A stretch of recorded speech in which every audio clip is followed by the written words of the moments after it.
Yo, what up, street togs, street vlogs, street bloggity vlogs. All right, some turbo thoughts. So this thought is on style. So what is style? Why is it important, etc. So style comes from the notion stylus, right? The thing used to write.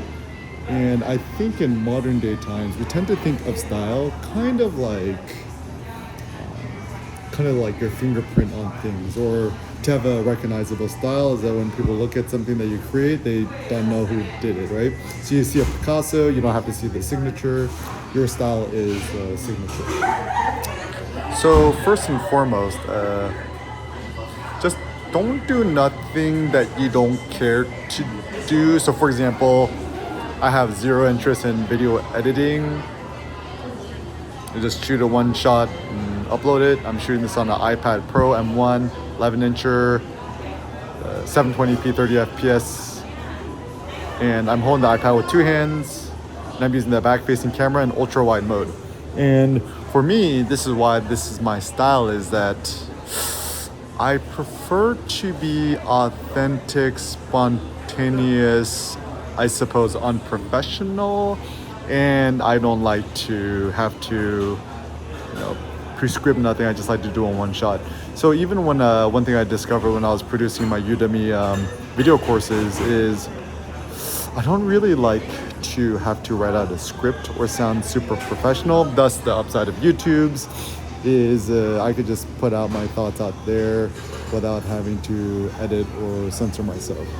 So the reason I think it's such an important notion is because I have lots of ideas and ambitions for everything, and I do not want to be constrained. So the question then is, how can you discover your own style to things? So for example, let's say you want to start a blog, vlog, podcast, your photos, your writing, etc. It sounds kind of trite, but just do what you feel like, and don't do it in other way. Like, don't look at other people for inspiration or motivation, because everybody's gonna do it differently in a bad way. So I mean, I can't speak for you too, but then I don't know, I think it is a good idea to become less professional with things and to be more laissez-faire, open with things, and to walk while vlogging. I mean, I might be the first person to have innovated this street vlogging notion, where I just walk in the streets and I vlog myself and share my thoughts this way. And also might be the only street vlogger using an iPad Pro with the ultra wide mode, holding the iPad with two. It's so funny. Do you remember the early days? It's like only the stupid Asian tourists with the iPads taking pictures. That's the new EK aesthetic, just to walk around with the iPad Pro. That's the new gangsters. Also, either Phil's coffee, right? Everybody sitting down and writing. I think anything done sedentary is not good. Even now when I'm quote writing, I'm just walking around with my iPad Pro, using iWriter and using voice dictation most of the time. And I find that my thoughts are just much more interesting / unique / better. I think better when I'm walking. And the benefit of vlogging, blogging, sharing your thoughts out loud is, as you vlog and share your thoughts, you could better flesh out your thoughts. So you're killing two birds with one stone, is that you're benefiting other people, by vlogging and sharing this up on the webs, on the internets, and also you flesh out your own thoughts, so you're kind of benefiting all parties. Also with your own style, it's just kind of like aesthetic tastes. So, I have a taste for meat, flesh, organ meats. That's my taste. Therefore, I placate to my own tastes. Other people don't have the taste as I do. And so it's like, create things to your own taste, your own liking. And also just think of yourself like the own end user, where you're creating things in such a way that you would like to consume it. So for example, an innovation that I've done is with email newsletters. for a while I was using Mailchimp, and then I switched over to Sendy.co, much better. And I realized that actually when friends send emails to friends, they're not formatted all nicely and put in images and make it look like a pamphlet. It's all plain text, right? And so one of the thoughts I had was plain text is the future, especially with emails, because it's, it's way faster, it's easier. You could do it in Markdown, then copy it as HTML. I do all my email newsletters in IA Writer, and it's much more affordable, transmittable. And my personal aspiration with at least email newsletters is,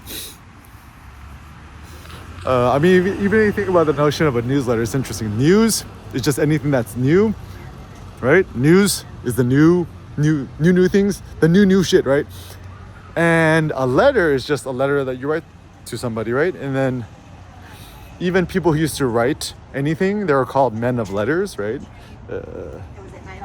So if you write anything, you are a letter writer. And I also found that if you need help or suggestions on how to become a better writer, or at least like conquer paralysis by analysis or writer's block, is just to write things like a letter. And it tends to be much more conversational, fun, open, honest.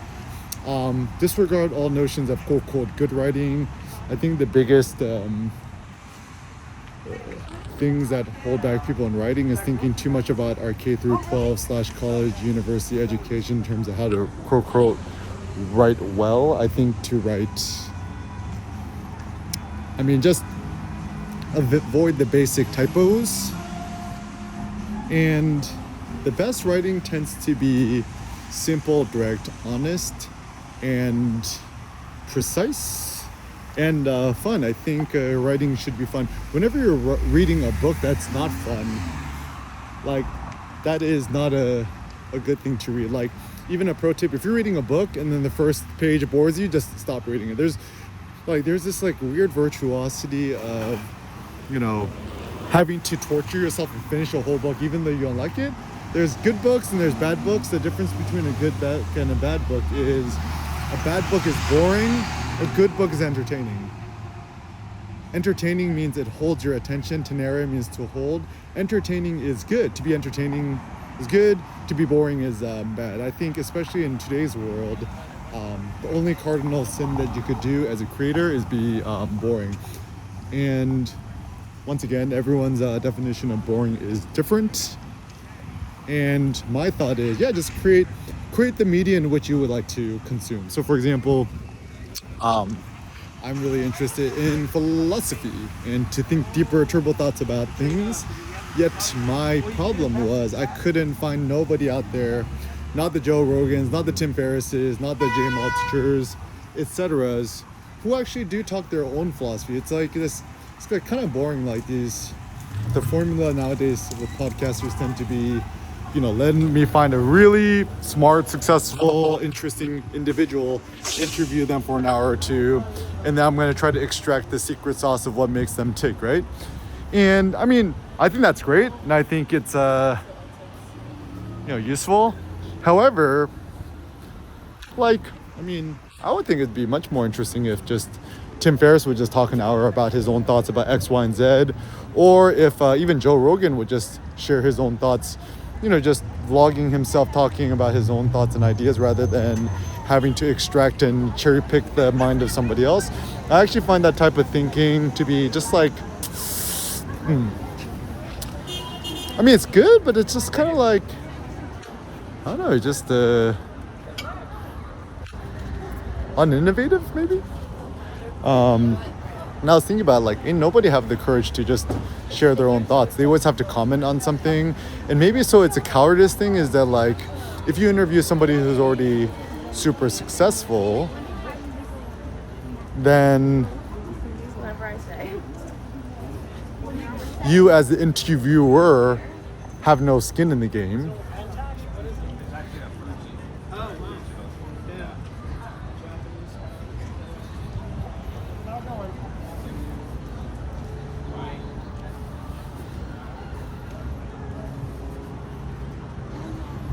So, Nassim Taleb, to put more skin in the game. Skin in the game is you talking about your own thoughts, your own experiences, and putting it out there. and not to hide behind the success of somebody else. Maybe this is still where Tim Ferriss's 4-Hour Workweek is still the best book, because Tim talks about his own experiences and how he innovated things and did his thing, whereas his other books, where they just kind of extracting the ideas of others, tends to be less wise. Because, okay, this is my thought in terms of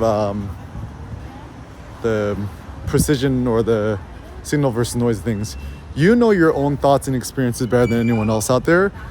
But if you interview somebody else or you're trying to extract from somebody else, it's always going to be something a little bit lost in translation or something lost in the noise. And so an individual to talk about their own life, their own experiences, is still not going to be 100% accurate, but it's going to have more precision and accuracy than talking about somebody else's life.